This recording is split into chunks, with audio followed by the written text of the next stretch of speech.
Hello friends, welcome to PV classes. CTET प्राथमिक स्तर का प्रैक्टिस सेट है हिंदी। चलिए स्टार्ट करते हैं। फर्स्ट क्वेश्चन, सुधा कक्षा 2 में अंग्रेजी पढ़ा रही है। वह आदेश और निर्देश दे रही है जिससे कि विद्यार्थी आदेशानुसार निष्पादन कर सके। वह भाषा अधिगम के किस उपागम का अनुसरण कर रही है? ऑप्शन है परामर्श कोश, समग्र भौतिक प्रतिक्रिया, संप्रेषणात्मक उपागम, मानवीय उपागम। राइट आंसर है ऑप्शन 2, समग्र भौतिक प्रतिक्रिया। नेक्स्ट क्वेश्चन है, रितु चाहती है कि उसके विद्यार्थी शब्दों को सही तरह से लिख सकें। शब्द रचना के किन तत्वों को समझने की जरूरत है? ऑप्शन है वर्तनी और पठन, संयुक्तिकरण और रूपांतरण, लेखन और श्रवण, समानार्थी और विपरीतार्थी। राइट आंसर है ऑप्शन 2, संयुक्तिकरण और रूपांतरण। नेक्स्ट क्वेश्चन है, अपने शिक्षार्थियों की हमेशा यह मदद करती है कि वह अंग्रेजी की कक्षा में सीखे गए शब्दों को अन्य विषयों के साथ जोड़ना व प्रयोग करना सीखें। इससे उसके विद्यार्थियों को किस बात में मदद मिलेगी? ऑप्शन है अंग्रेजी भाषा के महत्व को पुनर्वर्णन, अंग्रेजी में सीखे गए तथ्यों को अन्य विषयों से संबद्ध कर पाना, अंग्रेजी भाषा के प्रति बने भय को दूर करना, अंग्रेजी की शब्द संपदा याद करना। राइट आंसर है ऑप्शन 2, अंग्रेजी में सीखे गए तथ्यों को अन्य विषयों से संबद्ध कर पाना। नेक्स्ट क्वेश्चन है, रवि अपने विद्यार्थियों को ड्रामा सिखा रहा है। ड्रामे का प्रयोग करके रवि अपने विद्यार्थियों की किस तरह से मदद कर रहा है? ऑप्शन है संवाद लेखन दक्षता विकसित करना, नाटक पढ़ने की दक्षता विकसित करना, संप्रेषणात्मक दक्षता विकसित करना, अभिनय के गुण को विकसित करना। राइट आंसर है ऑप्शन 3, संप्रेषणात्मक दक्षता विकसित करना। नेक्स्ट क्वेश्चन है, सुजाता अपने विद्यार्थियों को वाक्य संरचना सिखा रही है। वह ड्रिल की विकल्प सूची का प्रयोग कर रही है। वह भाषा शिक्षण के किस उपागम का प्रयोग कर रही है? ऑप्शन है संरचनात्मक, व्याकरण अनुवाद, संप्रेषणात्मक, रचनात्मक। राइट आंसर है ऑप्शन फर्स्ट। नेक्स्ट क्वेश्चन है, गुरजीत भाषा अधिगम में शब्द भंडार के महत्व को समझती है। आपके अनुसार शब्द भंडार विकसित करने की सर्वोत्तम युक्ति कौन सी है?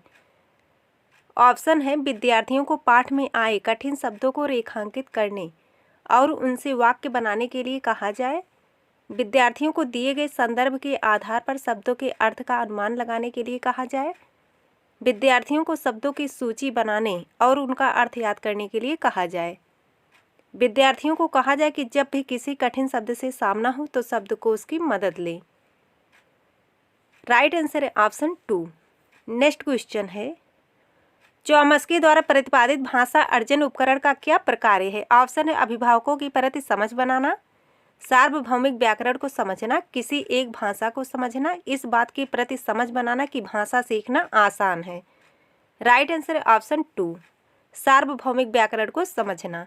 नेक्स्ट क्वेश्चन है, रेखा कक्षा 1 के विद्यार्थियों को अंग्रेजी पढ़ा रही है। वह विद्यार्थियों को वस्तुओं के चित्र दिखाती है और फिर उनके नाम बताती है।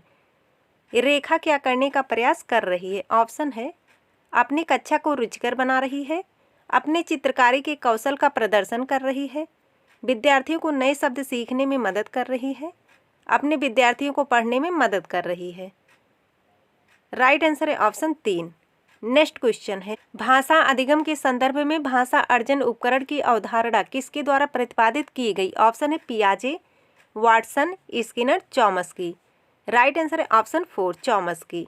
नेक्स्ट क्वेश्चन है, निदा अपनी कक्षा में चीता चीता कविता का पठन व गायन करवाने से पहले चीते पर चर्चा करती है। निदा क्या करने का कोशिश कर रही है? ऑप्शन है अपने विद्यार्थियों की पूर्व ज्ञान को क्रियाशील बना रही है, अपने विद्यार्थियों को पाठ का शीर्षक बता रही है, अपने विद्यार्थियों की रुचि को क्रियाशील बना रही है, अपने विद्यार्थियों को बता रही है कि कविता कैसे पढ़ी जाती है। राइट आंसर है ऑप्शन फर्स्ट। नेक्स्ट क्वेश्चन है, प्रतिस्थापन विकल्प सूची किसके शिक्षण में इस्तेमाल की जाती है? ऑप्शन है व्याकरण, कविता, शब्दार्थ, रचनात्मकता। राइट आंसर है ऑप्शन फर्स्ट, व्याकरण। नेक्स्ट क्वेश्चन है, प्रथम पीढ़ी के शिक्षार्थी जो पहली बार अंग्रेजी पढ़ रहे हैं को अंग्रेजी पढ़ाते समय द्विभाषिक शब्द सूची का प्रयोग करता है। वह किस सिद्धांत का प्रयोग कर रहा है? ऑप्शन है समग्र भौतिक प्रतिक्रिया, व्याकरण अनुवाद विधि, मौन विधि, परामर्श कोश। राइट आंसर है ऑप्शन 2, व्याकरण अनुवाद विधि। नेक्स्ट क्वेश्चन है, रोमी कक्षा 3 को पढ़ाती है। पाठ्य पुस्तक में दिए गए नाटक के शिक्षण के समय रोमी को किस विधि का इस्तेमाल करना चाहिए जिससे कि उसके विद्यार्थी नाटक का आनंद ले सके? ऑप्शन है सस्वर वाचन, भूमिका निर्वाह, मौन पठन, चित्र संयोजन। राइट आंसर है ऑप्शन 2, भूमिका निर्वाह। नेक्स्ट क्वेश्चन है, सरसरी तौर पर पठन व बारीकी से पठन किसके उपकौशल हैं? ऑप्शन है श्रवण, वाचन, पठन, लेखन। राइट आंसर है ऑप्शन 3, पठन। नेक्स्ट क्वेश्चन है, निम्नलिखित में से कौन सी त्रुटि लेखन कौशल त्रुटि नहीं है? ऑप्शन है पत्र का गलत प्रारूप, विराम चिन्ह की त्रुटियां, स्वर शैली लहजा की त्रुटि, वर्तनी की त्रुटि। राइट आंसर है ऑप्शन 3। तो फ्रेंड्स आज के लिए बस इतना ही, मिलते हैं जल्द ही नेक्स्ट वीडियो में। तब तक के लिए जय हिंद, जय भारत।